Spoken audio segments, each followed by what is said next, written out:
Welcome everybody. I thought we'll vary the routine slightly and then add a chair.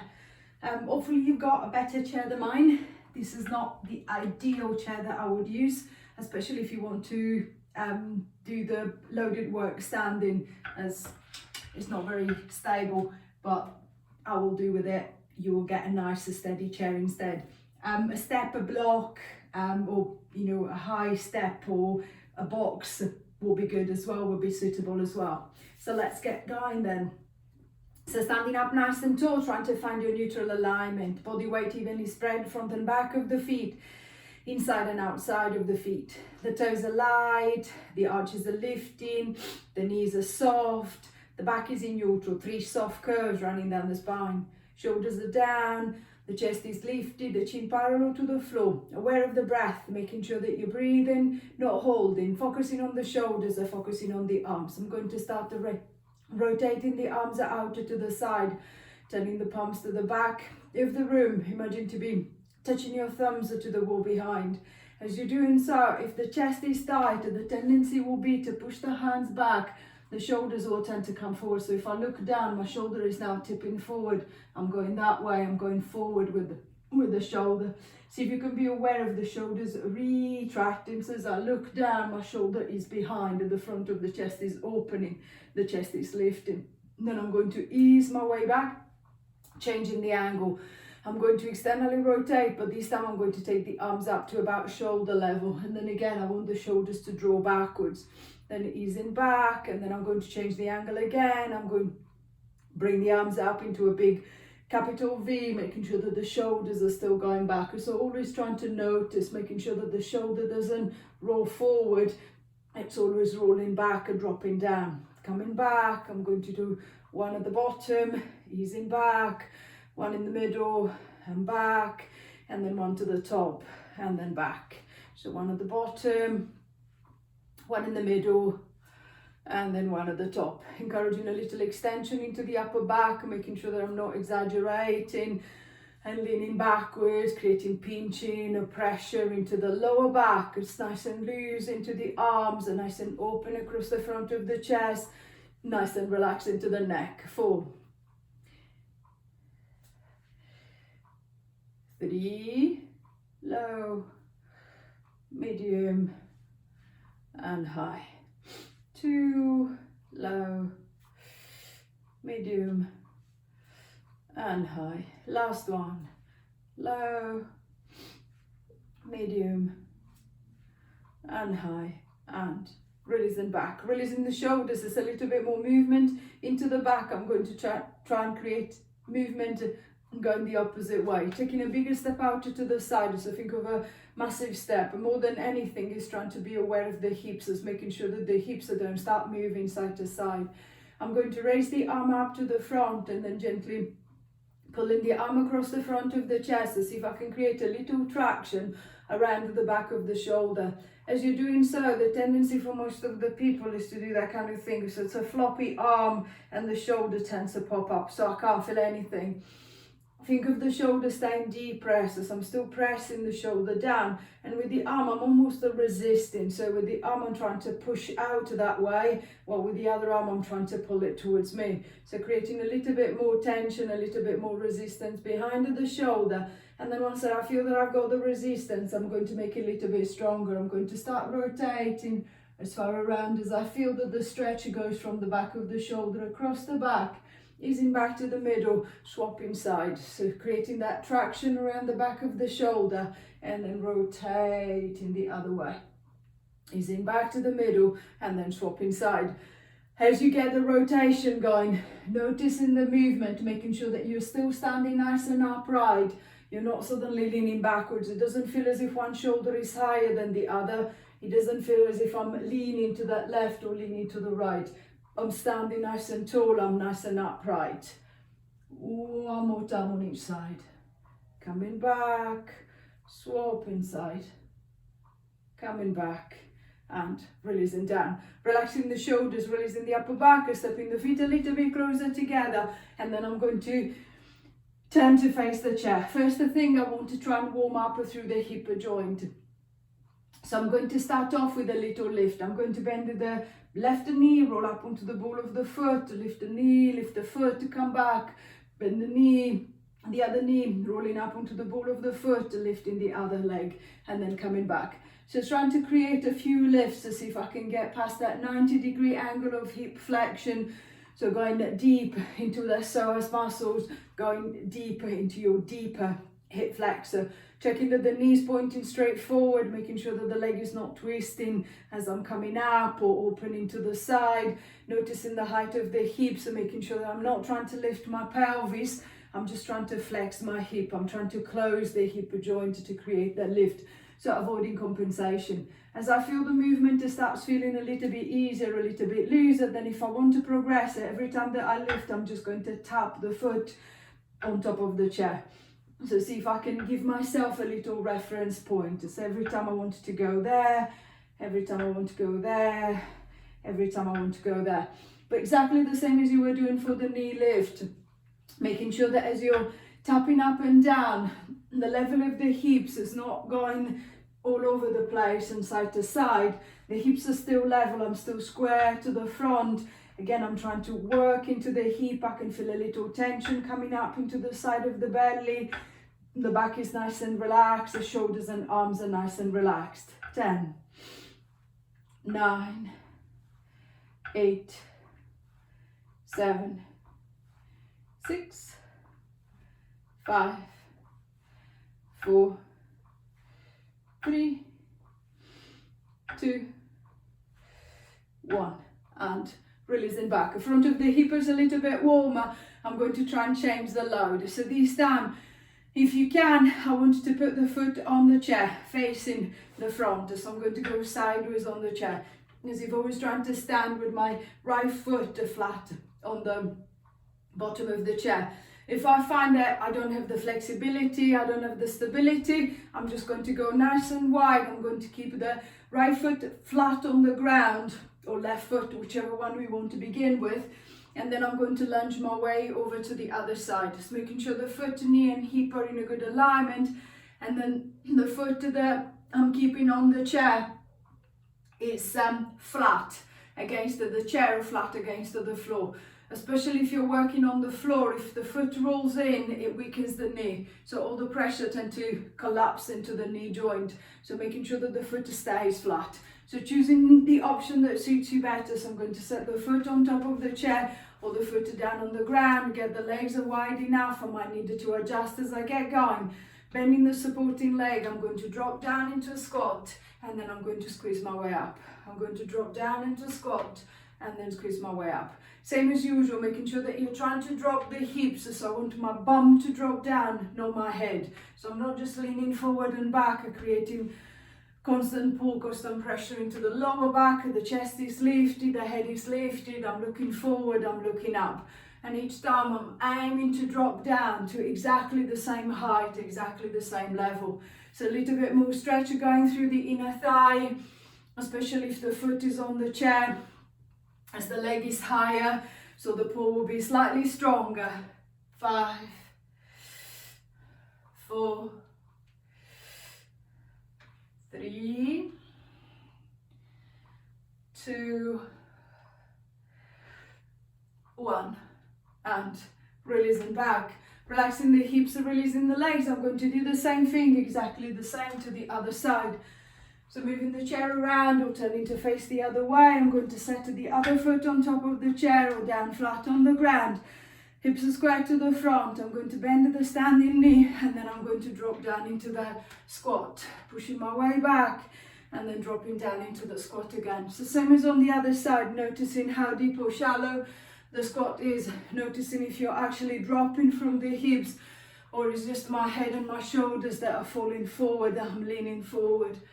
Noticing how weaker, much stronger this supporting leg feels, or how much stiffer the inner thigh on the straight leg feels. Keeping the foot flat as much as possible, especially if you're keeping the foot on the ground and making sure that it doesn't feel as if the knee is buckling, that leg is twisting. So make the movement smaller if you need to. 6, 5, 4, 3, 2, last one, and releasing back. Bring the leg down, relaxing the hips, so releasing the inner thighs, and then I'm going to change the load again. This time I'm going to turn away from the chair, and then I'm just going to put one foot on top of the chair that way. I want the foot to stay reasonably relaxed, but still on the chair. Keeping that right leg or the left leg, whichever one you want to begin with. I'm going to bend my supporting knee, and then I'm going to drop down. Think of as direction of the movement, what I would want to is for my right knee, so my lifted knee, to come down almost as if I was trying to touch the floor, and then lift up again. Physically, I might not be able to get there. I don't have the flexibility, I don't have the strength. My knee's too sore, I can't go that far, too painful, too much. Just making sure the same as you did with the knee lift at the front, as I'm dropping down into the squat, the hips are holding level. So I'm not just dropping one side and then twisting in desperate attempt to get the knee to the ground or closer to the ground. See if you can be aware of the movement happening on your standing leg. The other leg is just hanging over the chair. So I'm going to set the foot, adjusting the distance between the standing leg and the chair. And then when you're ready, keeping the hips nice and level, I'm going to bend the knee, drop down into that squat. Come back up and then drop down again. 2, 3, 4, 5, 6, 7, 8, 9, 10, and releasing back, relaxing the standing leg, releasing the hip. I'm going to repeat the same on the other side. So the other foot goes on top of the chair, tucked under, so gripping with the toes, nice and flat, whatever feels more comfortable, and then bending the standing knee. I'm going to drop down into my squat again. So aiming for the knee to get as close to the floor as possible, but making sure that I'm aware that the hips are not tipping down in that direction and they're not tipping down on that side. Checking the standing leg, making sure that the knee is pointing straight forward, straight ahead, so the leg is not twisting and coming across. 3, 4, 5, 6, 7, 8, 9, 10, and releasing back, relaxing the hips and releasing the legs. And then I'm going to change the direction one more, change the load one more time. This time I'm going to face the chair. Make sure that you got plenty of space behind you, just in case you stumble back slightly. I'm going to put one foot onto the chair. And then keeping the leg nice and relaxed. It doesn't need to be straight. I just wanted to keep that leg slightly raised. I'm going to bend at my supporting knee, and then I'm going to drop down into my squat. Coming back, and then drop down into the squat. Now in this position, if the hamstrings are tight, so you're quite bound at the back, if you keep the leg straight, as you bend the knee, you'll tend to hunch over, as the hamstring will pull on the pelvis, and the pelvis will pull on the back. So you're better off bending the knee slightly, but making sure that you're still in neutral as you're coming forward into the squat, or just making the movement a little bit smaller. So I'm going to drop and then squeeze back up, drop and then squeeze back up. 6, 5, 4, 3, 2, 1, and releasing back. Returning the leg down, swapping over onto the other side, popping the other leg on top of the chair, keeping the knee bent or the leg straight. I might find that I can't raise the leg at all. My hamstrings are so tight, my hips are so stiff, or I feel very wobbly, very unbalanced, I'm just going to keep the leg straight to the front, and then I'm just going to do my squat from that position. So raising it if I can, bending it if I feel that the hamstrings are pulling quite hard, so I'm rounding far too much into the back. 9, 8, 7, 6, 5, 4, 3, 2, 1, and releasing back. Relaxing the hips and releasing the legs. As the hips a little bit warmer, I'm going to try and see if I can progress a little bit further. So I'm going to step closer to the chair. Again, make sure that the chair is in a good position. It's not going to slide away, it's not going to move, it's not going to fold like mine would do. I'm going to step forward, step up with the right foot or the left foot.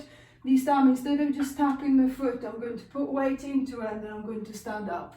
Then I'm going to drop back, come back, swap leg, and then I'm going to stand up the other way. Come back, and then stand up with the other side, and then come back. So think of it driving upwards and towards the ceiling. As you're doing so, same as you've been doing so far, see if you can try and think of the hips are holding level. So if one hip is lower than the other, that makes me quite wobbly, quite unsteady onto the chair, onto my step. So see if I can try and think of the hips are holding nice and square as I'm stepping up, as I'm stepping down, as I'm stepping up, as I'm stepping down. 10, 9, 8, 7, 6, 5, 4, 3, 2, 1, and releasing back. Relaxing the hips, so releasing the legs. A little bit warmer into the legs. I'm going to try and see if I can get a little bit more work, but this time I'm going to be working a little bit more through the glutes and the inner thighs. See if we can start adding some shoulders as well. So I'm going to roll my way down, rounding the upper back, rounding the lower back, bending the knees as much as you need, hands on the mat. Start walking the hands forward, lowering the knees down. Taking the legs around to the side, coming up and around until you're down on your sitting bone.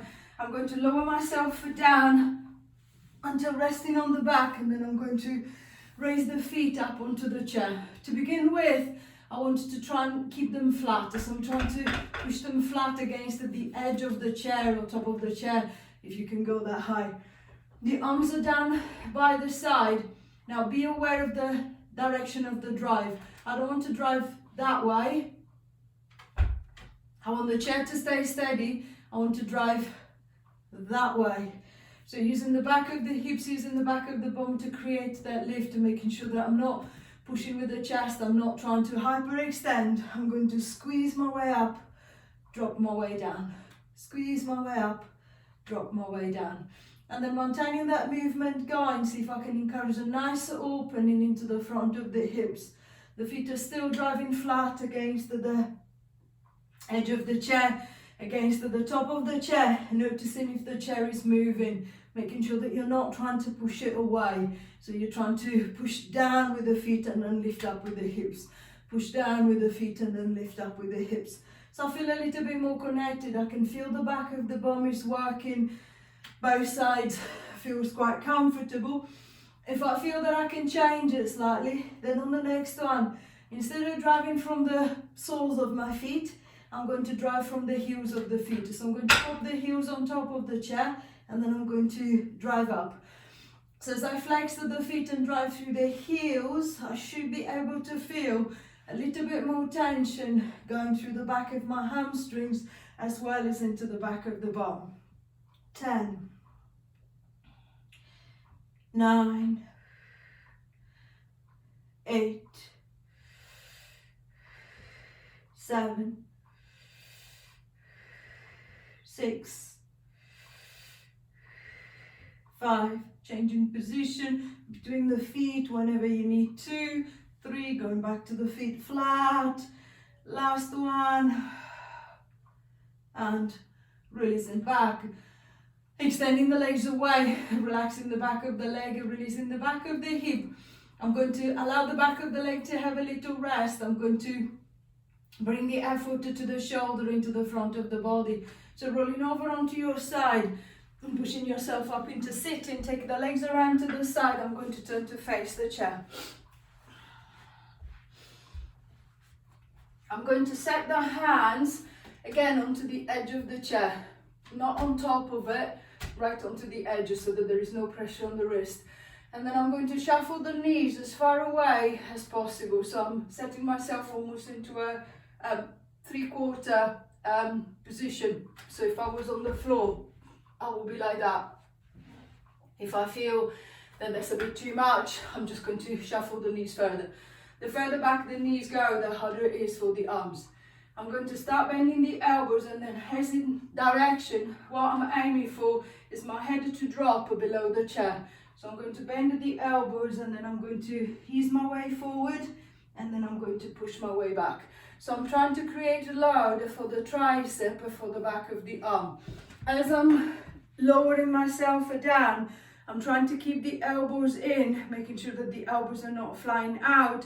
And then the pressure is across the ball of the hand. So there shouldn't be any pressure through the wrist. I'm not gripping on the chair. I'm just placing the hands pretty flat against it. So I'm going to bend the elbows. I'm going to ease my way down. Pushing away, I'm going to come back. Dropping, pushing away, coming back. 3, 4, 5, 6, 7, 8, 9, 10. And releasing back, releasing the arms, relaxing the shoulders. I'm going to take the legs around to the front. Again, I'm going to go back into bridge. Second time around, if you can, we're going to work into single leg. So I'm going to work in isolation. So instead of putting both feet on top of the chair, I'm going to only put one, keeping the other one lifted. And then from there, exactly the same as I did for my double, I'm going to drive down through the foot, squeeze up through the hips, trying to create that nice open straight line at the front of the hips, and making sure that my pelvis is level, so I'm not twisting down to one side or the other. Then I'm going to ease my way back, and then I'm going to squeeze up again. 2, 3, 4, 5, 6, 7, 8, 9, 10, and releasing back, relaxing the leg. If you're working single leg, this time I'm going to be doing the same with the other side. If you're going double, I'm going to keep both feet on the ground, both feet on the chair. If you were working with the feet flat at this time, see if you can flex the feet. If you were flexing the feet, to see if you can work with your feet flat. So lifting the other leg off the ground if you're working single, and then driving your way up into the lift, making sure that the hip is opening, the pelvis is nice and level. It doesn't look as if I'm tipping down on one side. I'm going to ease back and then squeezing up again. 2, 3, 4, 5, 6, 7, 8, 9, 10, and releasing back, dropping the foot down, extending the leg away, allowing the back of the legs to have a little rest, to relax. And then I'm going to go back into the arms. So taking the legs around to the side, I'm going to come up and around, until I'm down on my front this time. This time I'm going to load with the hands on the floor. If I can, I'm going to put the legs on the chair. The same as you do if you're doing a press up on the mat. The shorter I am, the easier it gets. So if I'm in the box position, that makes it easier. If I extend into a 3/4, that makes it a little bit harder. If I go up into the full press up, that makes it harder again. So exactly the same thing with the chair. I'm trying to elevate the legs. So if I want to begin with, so I'm not so sure, I'm going to climb my legs on top of the chair, and then I'm going to set myself so that pretty much my knees are down on the chair. So as I push down from here, it feels rather easy. Just making sure that you're not collapsing, the belly's nice and tight. So I'm keeping my straight line.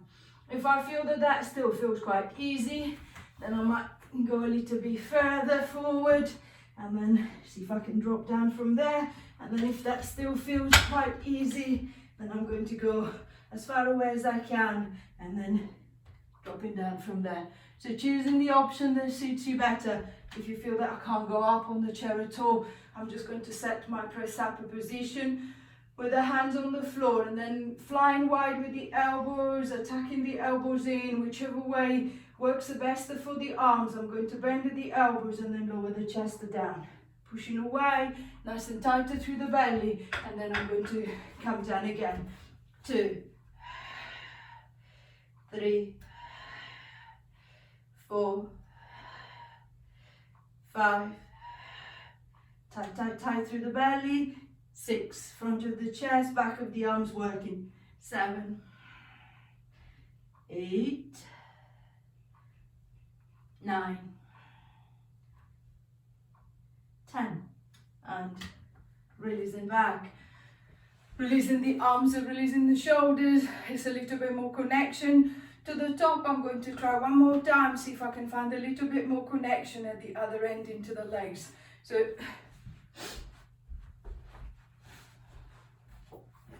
setting your feet back onto the chair. This time, instead of bending the knees, I want the legs to straighten up. So I'm going to go for a slightly longer reach. Make sure that as you're lifting, the knees are staying soft. My knees are not locking. If my knee locks and I hyperextend, all the pressure again will tend to go into the knee joint, so feeling it very uncomfortable. So making sure that I'm aware that the knees are staying soft, so there's no pressure into the knee. The drive this time comes a little bit more through the hamstrings as well as on the bum. So I'm going to take a deep breath in as I breathe out, driving the heels of the feet down on top of the chair. I'm going to squeeze my way up and then drop my way down. Squeeze my way up, drop my way down. 3, 4, 5, 6, 7, 8, 9. Last one, I'm going to hold it there, squeezing with the right hip a fraction higher. 10, 9, 8, 7, 6, 5, 4, 3, 2, 1. Left. 1, 2, 3, 4, 5, 6, 7, 8, 9, 10, and easing down. Let's try one more time. If you feel that the back of the leg is feeling quite tight, so you feel that you're on the verge of a cramp, just give yourself a little bit more of a rest and then lift up again when you're ready to do so. So squeezing your way up, knees are still soft. This time driving with the left side. 10, 9, 8, 7, 6, 5, 4, 3, 2, 1. And then with the right. 1, 2, 3, 4, 5, 6, 7, 8, 9, 10, and releasing down. Releasing the legs, extending the legs away, allowing the hips to relax, so the legs to relax, and then I'm going to give the back of the leg a little bit of a stretch. So reaching forward into the arms, tilting the chin to the chest, lifting the head, lifting the shoulders, strong through the center, all the way back up to the top. As you reach the top, I'm going to center the legs in front of me, keeping them slightly bent if I know that my hamstrings are quite short, quite tight. Straightening them up if I know that I'm rather flexible. I'm quite flexible. What I want is hip flexion, not lumbar flexion. So I'm not curling and dropping myself down. I'm trying to fold myself in half. So think of a sandwich instead of a bread bun. So I don't want that curve at the top, I want it nice and flat. So I'm going to lift up onto the tip of the seat bones. I'm going to try and lengthen through the lower back, maintaining that lift through there. I'm going to start pushing the belly forward towards the thighs, the ribcage forward and towards the knees. With the head, I'm going to try and get as close to the feet as possible, and then reaching the hands onto the feet or to the shins. I'm going to keep the pressure between the two, so making sure that my hips are staying closed, my belly still pushing onto my thighs. I'm going to try and encourage a little bit more tension through the hamstrings, but sliding the heels of the feet away, but gradually extending a little bit further into the back of the legs. But see if you can be aware, if the leg straightens up and the body pulls back, I'm actually losing the stretches through the hamstrings and then taking it up into the back. So I'm better off with my knees bent and the back nice and flat. So think of your head moving closer to the feet, not pulling further away. 10, 9, 8, 7, 6, 5, 4, 3, 2, 1. And releasing back. Taking the legs around to the side, coming up and around until you're back onto your hands and knees. And then in your own time, pushing yourself up into standing, we're going to give a little stretch through the front of the thigh. So using the chair for a little supporter, so I don't need to worry about balancing.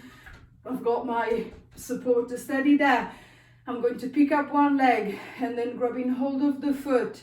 I'm going to make sure that the foot is lined up with the thigh, so it's directly behind the thigh. I want to stretch the front of my leg. So if I do that kind of thing, do I feel any stretch? No. The front of my hip is actually closing, so there is nothing opening up other than my knee joint. So what I want is for my knee to drop and the leg to start pushing slightly behind. With the back of the bum, I'm going to drive her forward. It's exactly the same as you were doing bridging on the chair. So I'm trying to open up through the front of the hip, or reaching down through the front of the thigh. And then it doesn't matter if my foot doesn't move very close to the hips, as far as I feel that the stretch starts at the top of the leg, moves down the middle, all the way around the knee. If I've got the flexibility, I might bring the foot to the bum.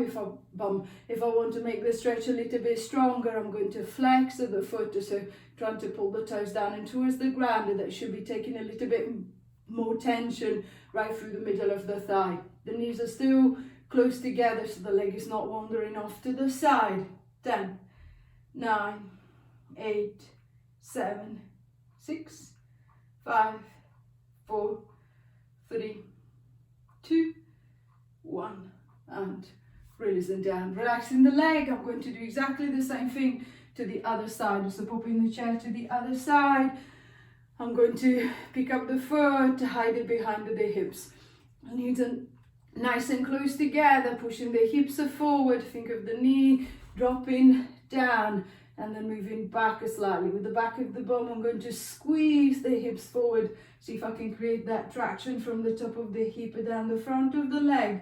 Bring the foot a little bit closer to the bum if I can. Flex, and if I want to make the stretch a little bit stronger. 10, 9, 8, 7, 6, 5, 4, 3, 2, 1, and releasing back. Relaxing the leg, releasing the hips. Guys, I hope you've enjoyed the workout.